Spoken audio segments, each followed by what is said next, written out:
Hello and welcome to Game Changer. I'm Maryam Zia. Today we are, of course, marking Yom-e-Istisal Kashmir, which is a reminder of the grave injustice that has been done to the people of Indian illegally occupied Jammu and Kashmir. On August 5th, 2019, India revoked Article 370 and 35A, of course, stripping Kashmir of its autonomy and taking away the special status to the valley. And when we talk about Kashmir since 2019, and of course before that as well, this has been one of the most militarized zones of the world.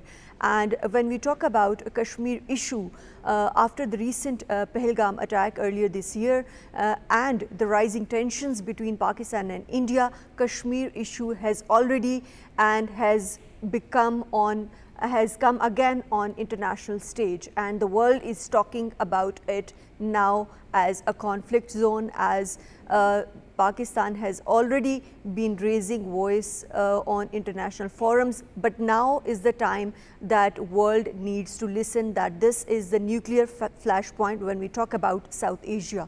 In today's program, we will be talking about, of course, Yom-e-Istisal Kashmir, the human rights violations that are being done by the Indian Army in Indian illegally occupied Jammu and Kashmir, what needs to be done by the international community at this point in time, and is this the time that the world finally listens to the voices of Kashmiris? To discuss this and more, we are joined in the studios by Zaman Bajwa, who is Executive Director, YFK. Welcome to the program. We are also joined online by former Ambassador, Ms. Naela Chohan. Welcome to the program. We are joined online by Executive Director, CISS AJK, Dr. Asma Shakir Khuwaja. Welcome to the program. Zaman, let me start with you. Of course, when we talk about actions of India in Indian illegally occupied Jammu and Kashmir on August 5th, 2019. First of all, how do you think this evolving of status of Kashmir from what we witnessed since 1948 to this stage, where even the basic rights and autonomy and special rights of Kashmiris were taken away by India? And since then, for the past 6 years, Pakistan and of course Kashmiris around the globe have been celebrating this day and have been marking this day, have been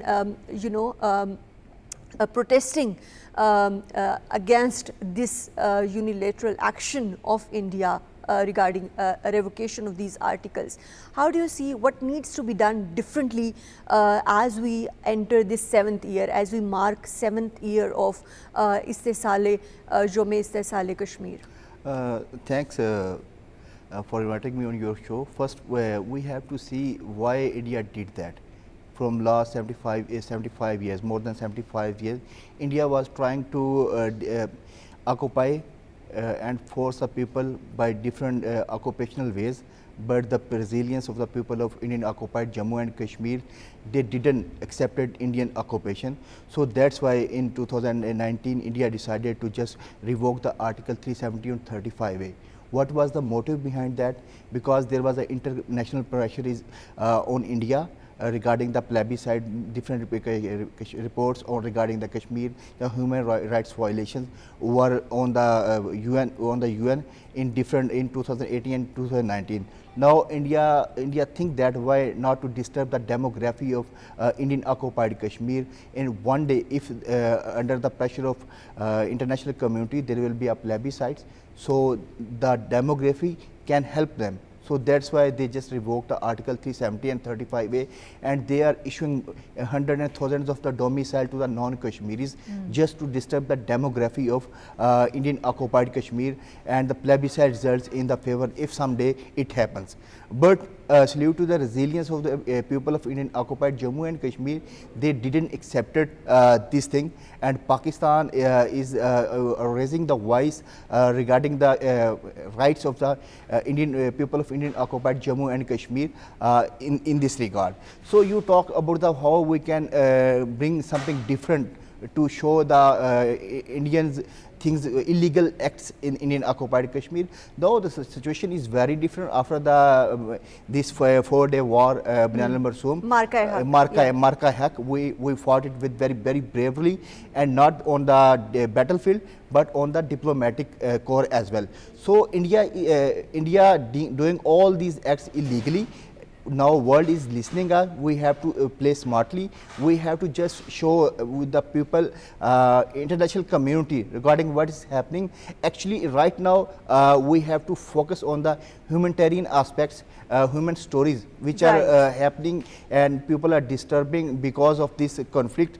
You know that since 2019 more than 2600 people martyrs due to this occupation by these occupational forces, and more than 30,000 people were arrested. Right, Zaman, I'll be circling back to this very important point that you raised regarding the humanitarian crisis that we are witnessing in Kashmir, and especially when we talk about the leadership that is behind the bars. But Ambassador Naela, when we talk about Yom Istisal Kashmir, in your opinion, how does it reinforce Pakistan's commitment to Kashmir issue, and also when we talk about its Pakistan's reference to United Nations Security Council resolutions and international law as far as Kashmir dispute is concerned? Well, firstly, thank you so much, Maryam, for inviting me to your program. And as you know, our parliament has today passed a resolution also reiterating our not only diplomatic and political support to the people of Kashmir, and calling for United Nations to fulfill its commitment, but also emphasizing the humanitarian uh, crisis that has arisen there due to the atrocities being committed by Indian occupying forces. We have to continue with this effort. It's not just about uh, Kashmir, it's about peace in the region. You mentioned Pahalgam. That was a pretext, a false flag operation that was done by the Indian occupying forces just because they want to distract the world from the legitimate struggle of the people of Kashmir for the right to self-determination, and calling terrorists and calling them, all sorts of wrong impression to avoid addressing the issue. And Alhamdulillah, in Pahalgam, the way Pakistan reacted made the world realize how false Indian claim was, and how false this allegation is that it's the terrorists, because these are not, you see, if you're talking about the resistance, the legitimate resistance of the people, you cannot confuse it with terrorism. That is separate, and right to self-determination is a right that is given by United Nations Charter. And the human rights conventions are there to protect the rights and lives of the people of Kashmir, be it women, men, children, which is being neglected by India.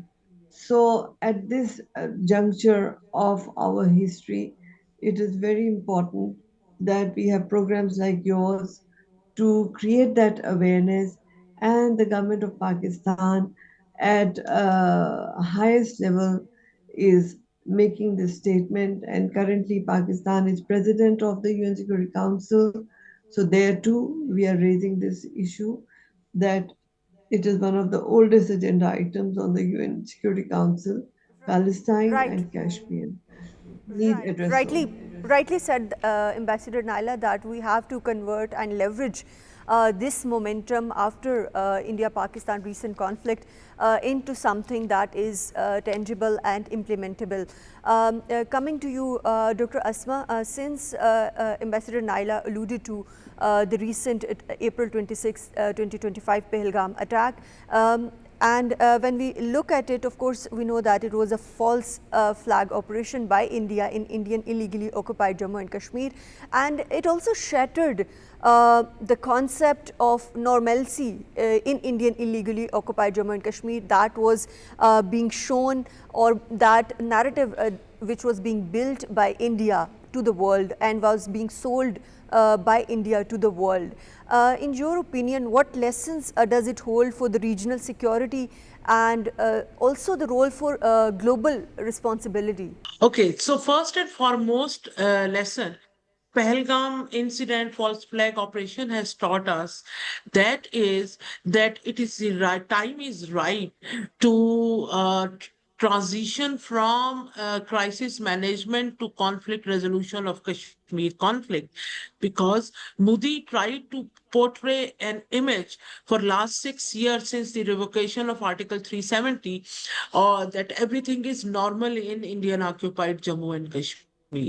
That false perception of normalcy actually brusted by Modi's by staging such false flag operation in Pahalgam, because there are as the Indian Parliament asked pertinent questions, the international media asked those questions, and above all, Indian public is asking those questions, that how is it possible that in a highly militarized region this act took place. So the lesson of Pahalgam is that by shrugging the conflict under the carpet, by ignoring the root causes of the conflict, no one can ensure peace, security, and stability in South Asia. Because Kashmir conflict has the potential, the unresolved, unfinished agenda of partition of subcontinent. Jammu and Kashmir has the potential to bring two nuclear states at the brink of war, which would be a nuclear holocaust. And international community knows it. While using Pahalgam to create a warlike situation as a worship ritual for Indian public, Modi has lost his credibility in international era, in among international community. Modi's efforts to, like when we see Jammu and Kashmir is a feather in the cap of Hindutva proponents. Modi uses, or BJP or radical Hindus, they use the occupation or colonization of Jammu and Kashmir by India as a success story of colonial India.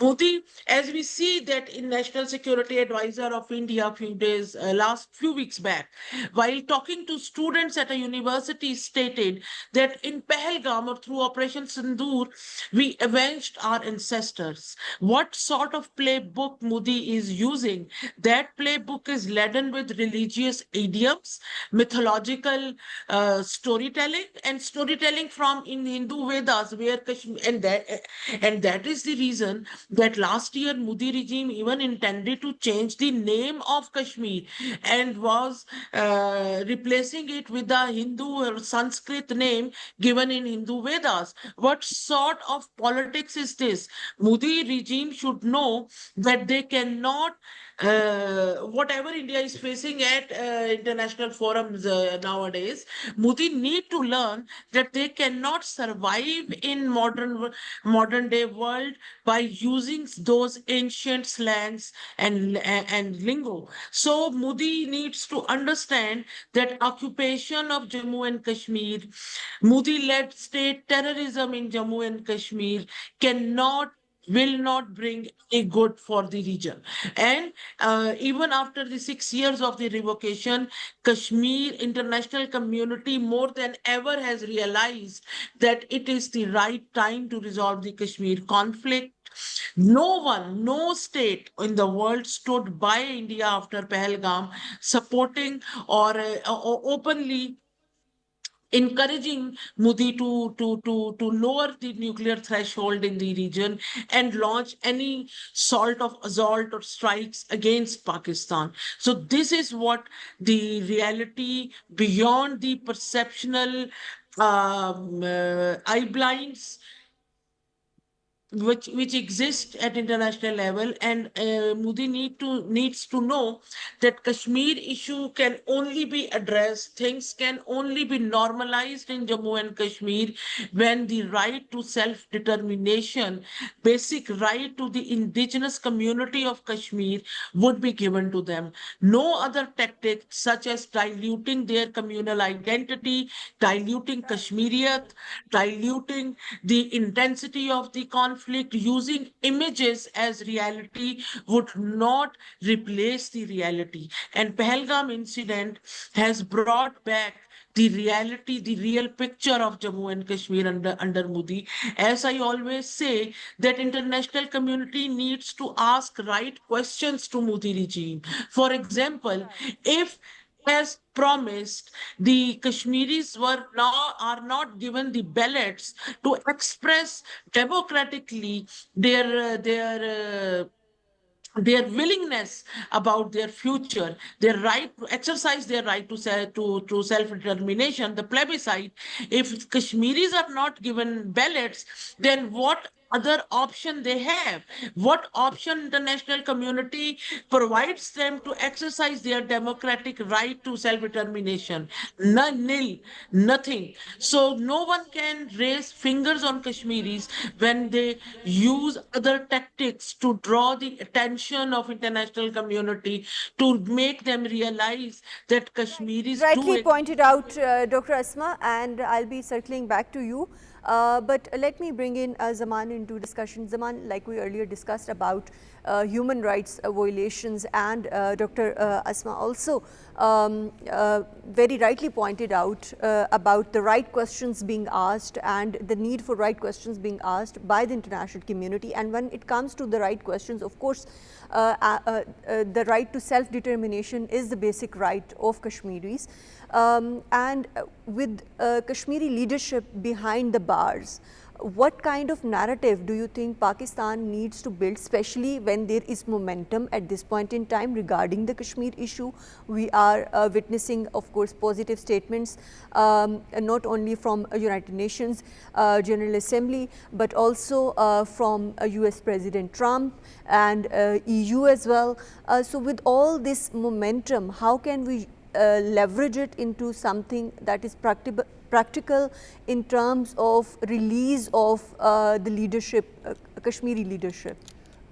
Maryam, right now, if you see the Kashmir conflict, India is violating all the human rights and humanitarian laws. When you see the human rights violations regarding the Universal Declaration of UDHR, for the first 30 articles of all articles are violated in occupied Kashmir.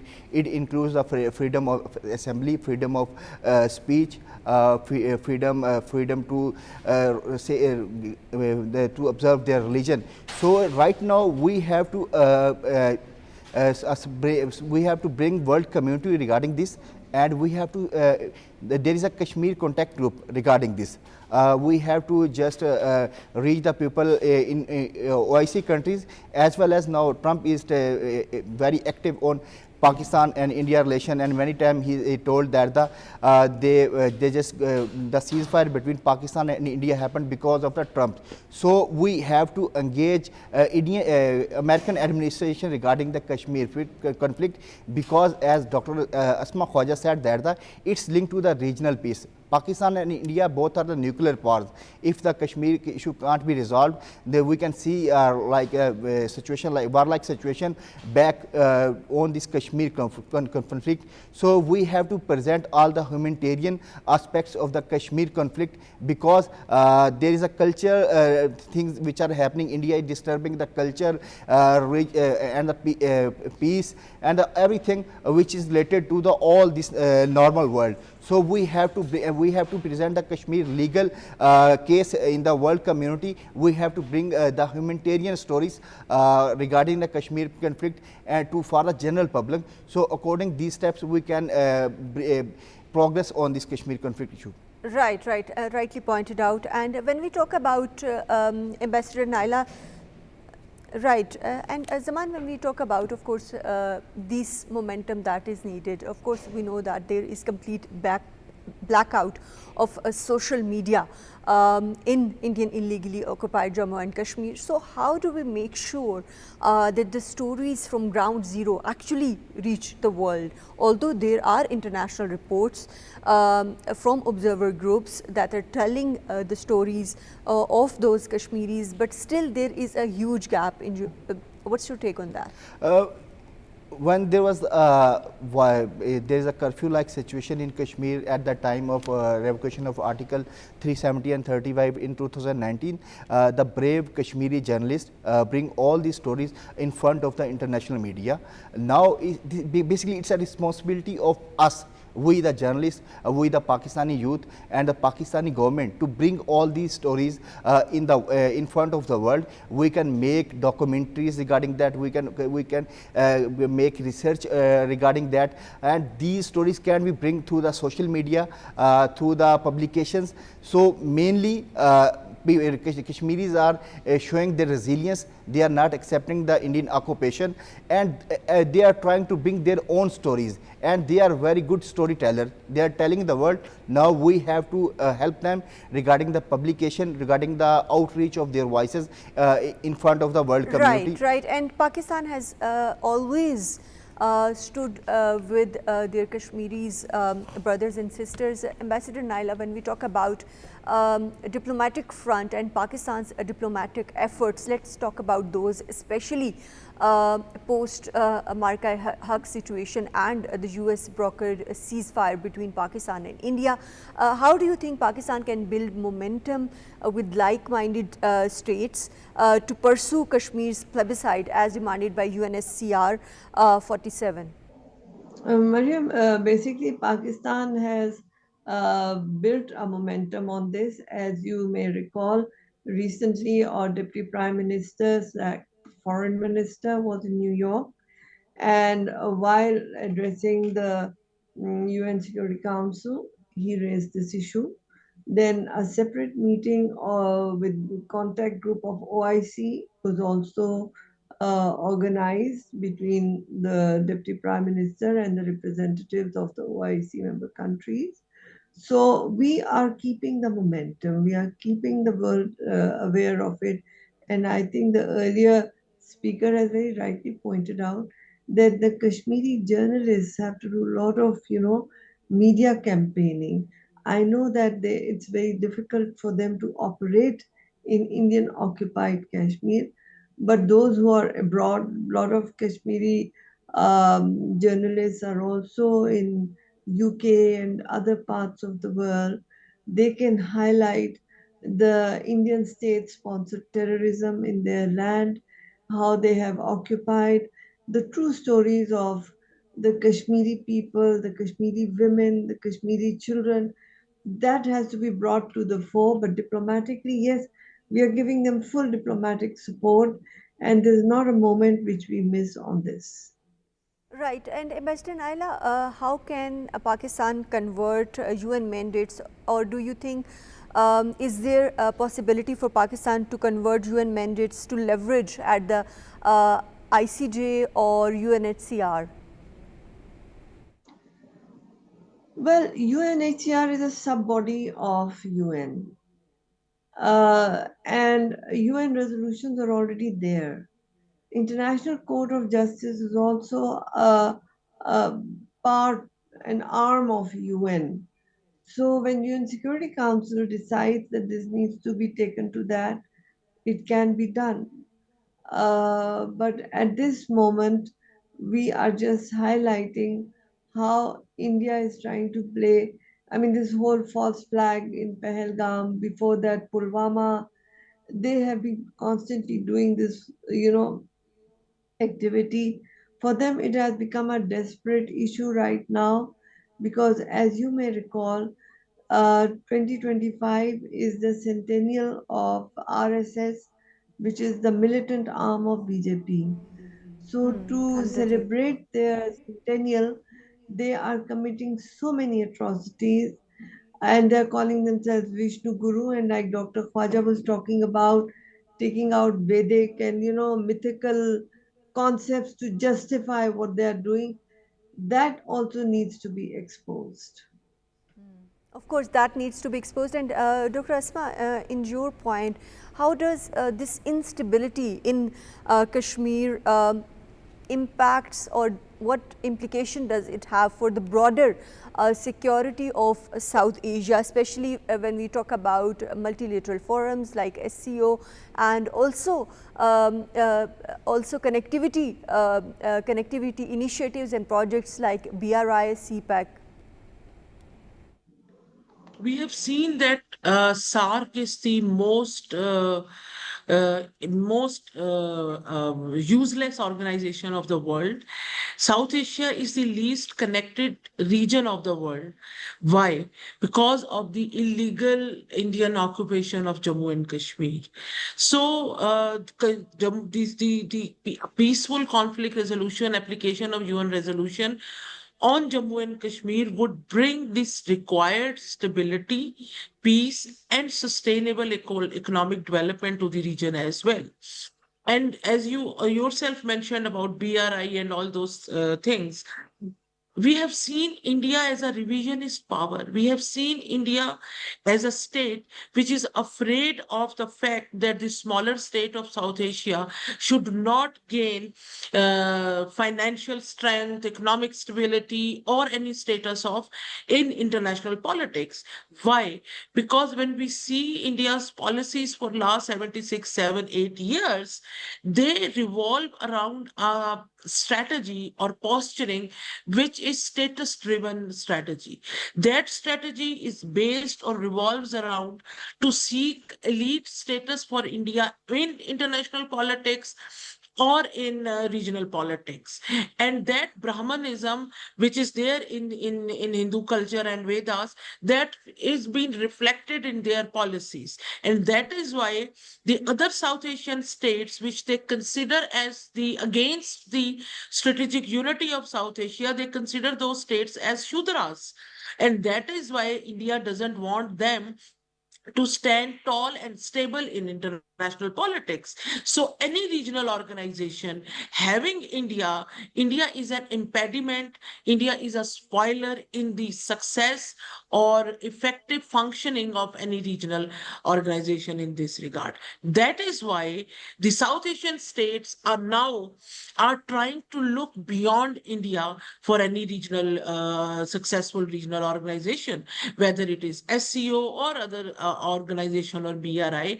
We have seen that right now when Operation Sindoor happened and India under the delusional idea of self and their delusional worldview sent their diplomatic missions across the globe, but chose not to send any diplomatic mission to South Asian states. Why? When South Asian states would be the first effects of any war between Pakistan and India, why India chose to ignore their concerns, why India chose to ignore their diplomatic support to India, because India's policy is strategy is status driven, and that is against their status to give equal right or status to the regional states. So Kashmir is fundamental to regional peace.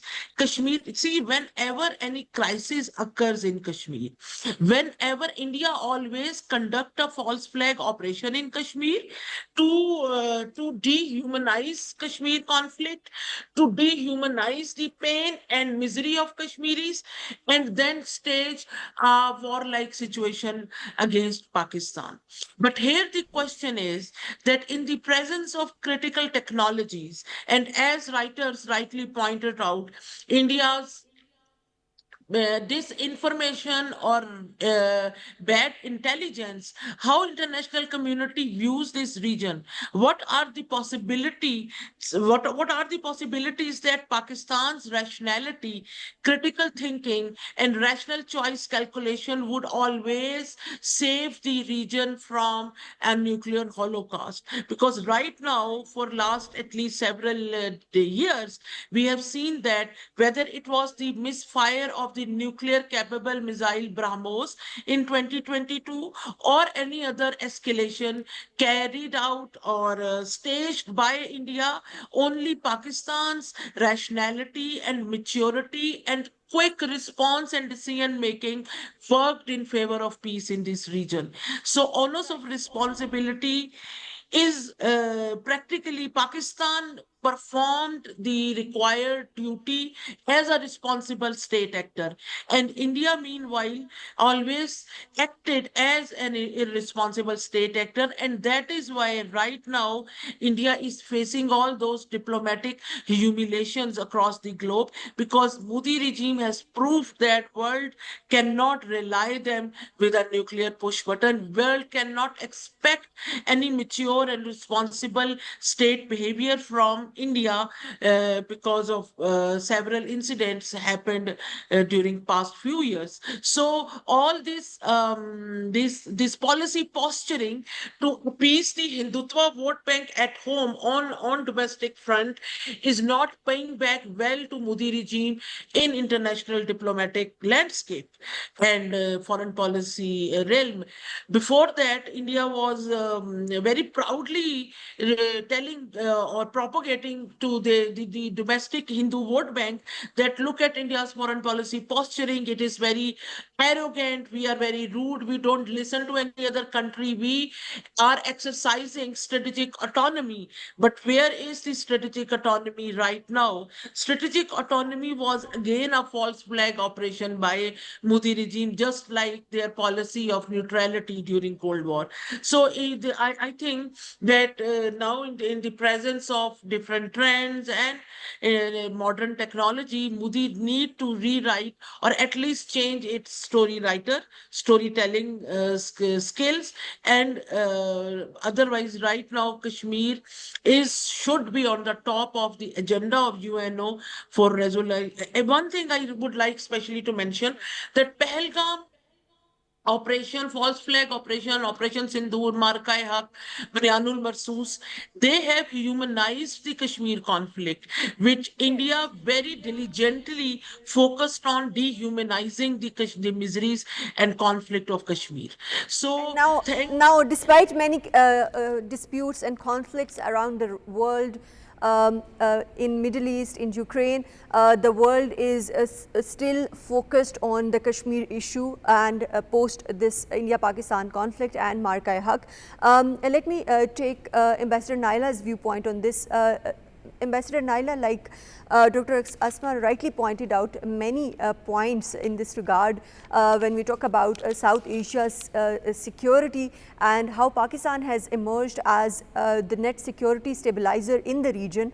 I want to take on how fragile is the ceasefire in this region, keeping in mind that despite the US brokered ceasefire on May 10, 2025, there were reports of resuming of shelling and within hours, explosions and shellings within hours. So what does it tells us about the fragility of peace and fragility of ceasefire in South Asia because of the Kashmir issue? Well, Maryam, you're very right. It is a very fragile peace or ceasefire, because when President Trump had intervened and he said there's a ceasefire, Prime Minister Modi said, no, this is a halt, this is a stop, this is not a ceasefire. That means that they will resume whenever, if ever, they wish to. So the Indian side doesn't even call it a ceasefire, they just call it a pause. That's how fragile it is. But you may also be aware Yeah, that I just want another addition into my question, Ambassador Naela, and then you can complete. Do you think that was just to appease the domestic audience, given the response they were getting and given the defeat of India in this conflict?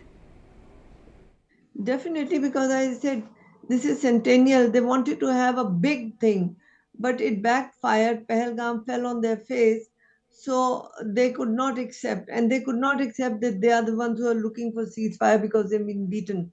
So they refused that their Rafales were also damaged. It's President Trump. He said that yes, five. Rafales have been, destroyed.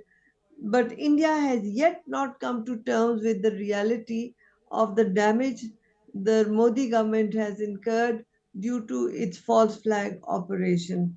Then, coming to the Indus Water Treaty, you know that the waters emanate from Kashmir.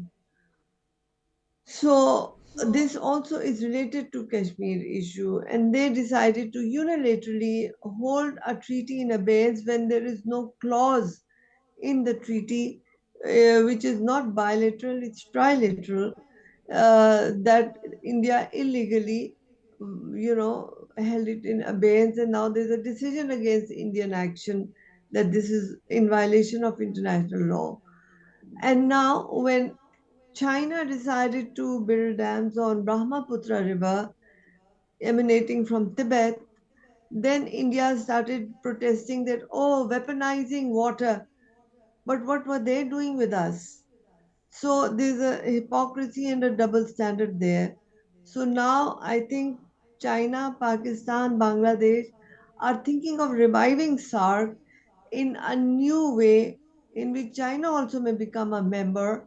And then the dynamics will change because, as yet, like Dr. Khuwaja said, SARC has been rendered redundant because of Indian politics, but once China comes in, then that will be the big guy in the room. And then India will not be able to play havoc with peace and security of the region, with cooperation and connectivity in the region by just, throwing spanners in the development. So India now has to do some introspection. Modi government trying to be Vishnu Guru. Vishnu Guru means teachers of the world. They have to first start learning the basic principles of being part of the international community and respecting international law. Right, right. And Ambassador Naela, we earlier also discussed about Pakistan's diplomatic messaging, which has been successful when we talk about post this recent conflict. And when we look at today's events as well, Pakistan's foreign missions held solidarity events in New York and other capitals of the world. How effective are these soft power moves in your opinion, in influencing the international opinion? They are very important, Maryam, because when I was also High Commissioner abroad, we did that. I would even hold seminars on peace and stability in South Asia, inviting local scholars to come and deliberate on the issue so that the local population can relate to what they are talking. And this is what our missions are doing. They're doing a good job. So the momentum that has been built after Pahalgam is being not only maintained but accelerated in diplomatic terms to create that awareness that enough is enough. This problem has to be peacefully resolved through negotiations under the light of UN Security Council resolutions. President Trump has also offered in that, which India blatantly rejected. But it can't go on like that. It has to now review its policies and it has to do some introspection if they really want to be Vishnu Guru, because they can't be the teachers if they are such bad students themselves. Of course, India cannot keep on policing different countries within the region. And coming back to you, Zaman, like we earlier discussed about the significance of narrative building when we talk about conflict as old as Kashmir issue and the propaganda of Indian media in this regard. Of course, post August 5th, 2019, Pakistan and of course Kashmiris across the globe observe it as Yom-e Istisal, but India and Indian media portrays it as its internal affairs. How do you think we need to shift that narrative, especially for the global audience? You are talking about it's an internal matter until there is a UN resolution on Kashmir. It can't be an internal matter of India or Pakistan. It is a multilateral. issue which is on the UN agenda from last 76 years. So no one either Pakistan or India can say that it's an internal matter. It will be solved according the concerned resolutions of right to self determination, and there will be a plebiscite, and the people of Indian occupied Kashmir will decide either they want to go with India or Pakistan. So it's a multilateral issue. You are talking about the Indian narratives. They are spreading false narratives every day. You saw in the during the Marka hack, they just destroyed the Karachi, Lahore, and they found some seaport in Faisalabad. So actually the credibility of Indian media is a joke right now in the world community, and so no one can believe on that. And you seen the memes regarding the credibility of Indian media in world newspapers as well. So right now there is a dangerous step which is going on under the discussion nowadays. Modi and Amit Shah met with the Indian president, and they briefed about the status of Kashmir and what's going on happening over there, and the false narrative of normalcy. Now they are thinking to separate Jammu and Kashmir in two territories. Jammu will be with a assembly, and Kashmir will be without a assembly. So it's a very dangerous act. We have to prepare ourselves regarding this in advance, and we have otherwise there will be, if this will be happen, and we will talking about this now. This is happening, so we have to shift our focus on this important matter, and we have to talk about our diplomatic corps must urgently activate on this matter, and this matter should be bring at the UN and the other forums as well. Right. So, and as well as regarding the narrative buildings, we have a lot of stories regarding Kashmir, very genuine stories. They are the humanitarian stories.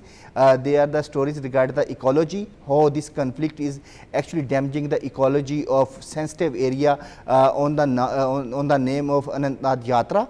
So we have to bring the peace, peace lovers of the world. They are talking about the sustainable development goals regarding the peace. Now this conflict is a dangerous to the danger. This Kashmir conflict is a danger for the peace of the Asia and the world.